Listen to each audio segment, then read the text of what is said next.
Assalomu alaykum hurmatli tomoshabinlar. Yana men o'sha yosh hikoyanavis yigit. Sizlarni ko'rib turganimdan juda ham xursandman. Bugun yangicha uslub kiritamiz. Ya'ni bir hikoyani o'zimiz yaratamiz. Bu qanday bo'lishini masalan men sizlarga o'rgataman. Kimdirlar aytishi mumkin, bu hikoyani yaratish siz masalan bu kundan olasiz.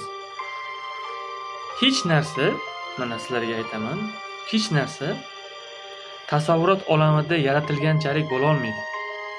Deyarli siz o'ylagan narsalar ham juda ko'pchiligi tasavvurot olamida yaratilgandan ortiqroq yoki kam bo'la olmaydi. Shunaqa. Masalan, oddiy misol yoshligimizda sohibjavol va maxluq haqida masalan musiqasi qo'yildi mana. O'shan so'z vaqt ketyapti. Masalan, qo'shiq davom etyapti, chiroyligina maromda ketyapti.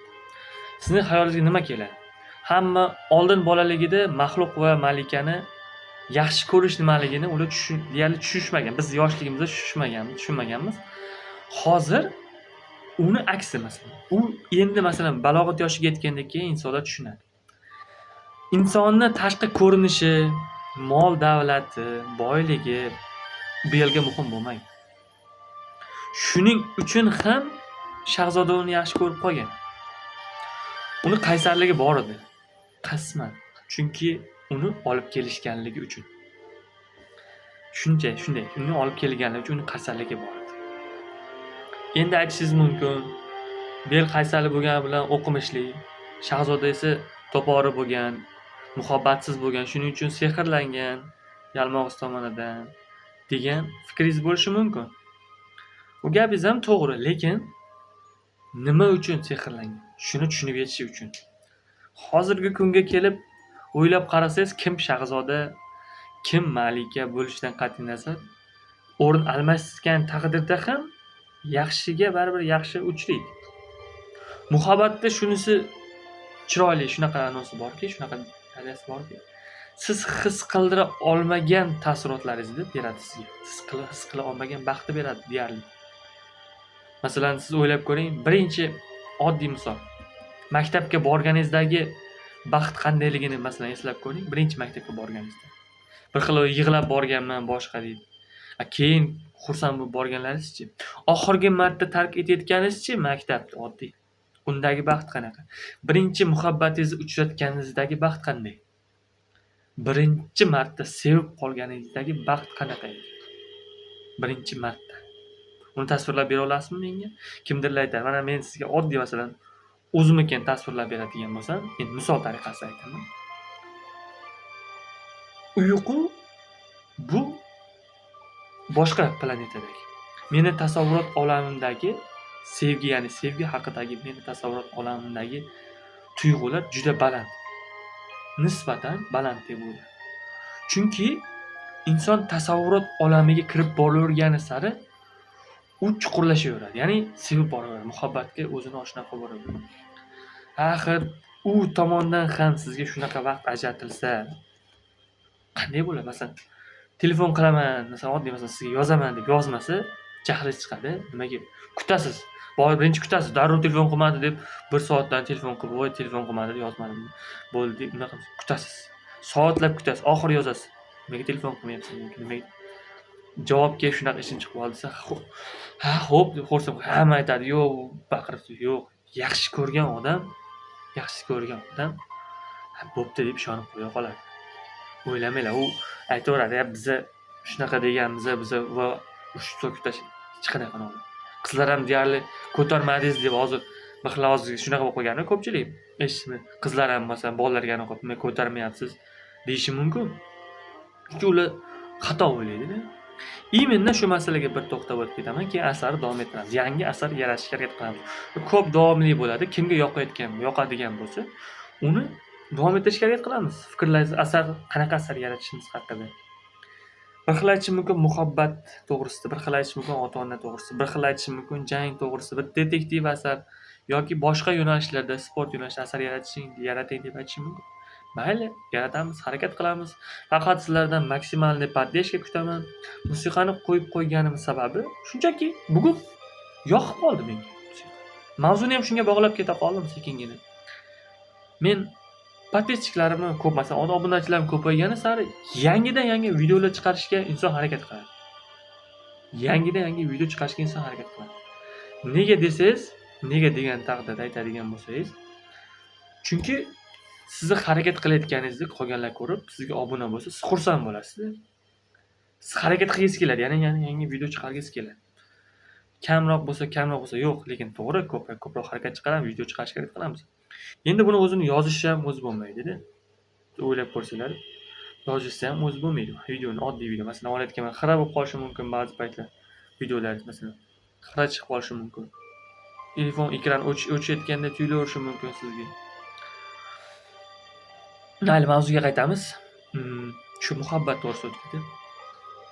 Qalb bu juda nozik narsa-da. Narsaga ketaman. Oddiy bel bilan mahluq. Bel aqlli.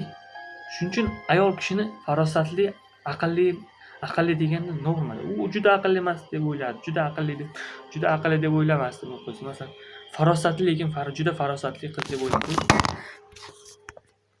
Uzr.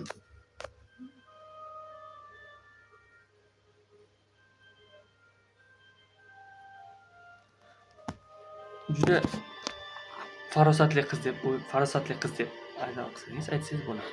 Chunki farosati nimada? Jabr chekkan hayvon bo'lsa ham unga yordam ber. Uni olib qochib kelgan bo'lsa ham unga yordam ber.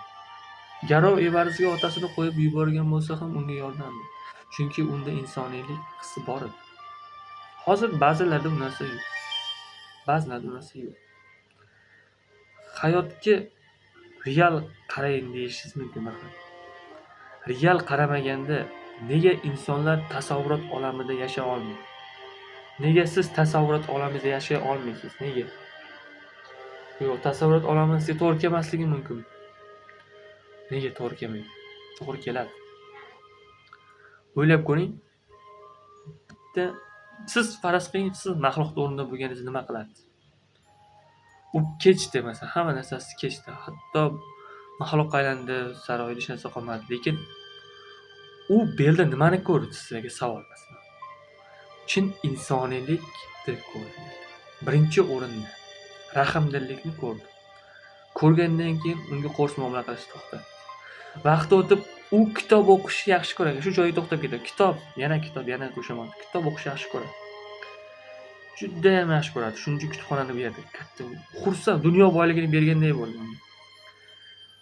Dunyo boyligini aytishimga, u bergan dunyo boyligini berishdi. Yana gapga to'xtab ketdi shu joyga. Dunyo boyligini bergani uchun shunaqa xursand bo'ldi. Bitta kitobni siz 1 hafta, 2 hafta o'qirsiz. Sizga masalan turmush o'rtog'ingiz nazarini bera olmas. Lekin siz uni tugatgandan keyin so'raysiz, albatta sizga olib kelib berishga harakat qiladi. Yaxshi erkak kishi olib kelib berishga harakat qiladi deb o'ylayman. Keyin qaysiga o'tamiz? Shu kitob olib xursand bo'ldi. Maxluq uni xursand qilishga harakat qilib boshladi. Tasavvur qiling, maxluq uni sevib qoldi. Maxluq sevib qoldi. Sehrib ketish uchun maxluq sevib qolish kerak. U aslida shunday bo'lgan. Bel emas, maxluq. Bel ham maxluqni ko'rib, yaxshi ko'rib qoldi. Unga bog'lanib qoldi Bel. Endi o'ylab ko'ring, qanchalik bu narsalar murakkabligini qalbdagi tuyg'u. Hamma oson deydi, faqat muhabbat bir narsaga bog'lanmas. Undagi so'zlar, hissiyotlar, mehrlar, gap orasidagi qarashlar hammasi ichida ketadi. Siz aytishingiz mumkin, hozir hayot mablag' pul. Puli bor odamlar nima qiladi unda? Savol beraman sizga. Puli bor odamlar qanday baxtli bo'ladi? Faqat puli borligi uchunmi? Ular ham sevadi. Kambag'al odamlar, shunday insonlar bor. Kambag'al bo'lib turib, kambag'al deganda yeyishga noni bo'lib turib, shunday baxtli hayot kechiradi. Uni tasavvur qila olmaysiz. Uni siz tasavvur qila olmaysiz. Agar siz o'sha hayotda yashamayotgan bo'lsangiz, tasavvur qila olmaysiz. Shunday insonlar bor, pul juda ko'p, lekin o'sha baxt tasavvur qila olmaydi. O'sha boyligini hammasini o'sha baxtga berib yuborishga tayyor insonlar ham bor. Shuning uchun yangi mavzu haqida o'z fikrlaringizni kommentariyada yozib qolinglar. Kutaman. Qanday mavzuda asar yozishni aytib ketsalaringiz. birgalikda kunda har kuni iloji boricha video qo'yib boraman.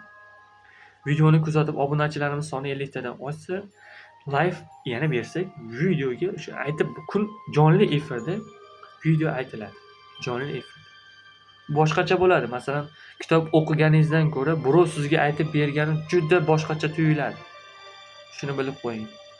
Yo'q, o'xshamaydi deyishingiz mumkin. Bir aytib ko'ring, menga bir podдержка qilinglar, masalan, qanday yordam qilinglar desa, yordam desa bo'lmaydi. Qo'llab-quvvatlasalaringiz, men astoydil juda yaxshi hikoyalar tasavvurot olamida turibdi degan turibdi. Haligacha turibdi. Shuni yozishga harakat qilaman. Rahmat hammaga. Shu fikrlarimni eslab qolib, yoqqansa like, yo'qmi dislike, podpiskalar bosib qo'yish mumkin. Rahmat hammaga. Sizlarni ko'rib turganimda xursandman. Sog' salomat bo'lib o'zlaringiz. Mavzuni o'ylab ko'ringlar.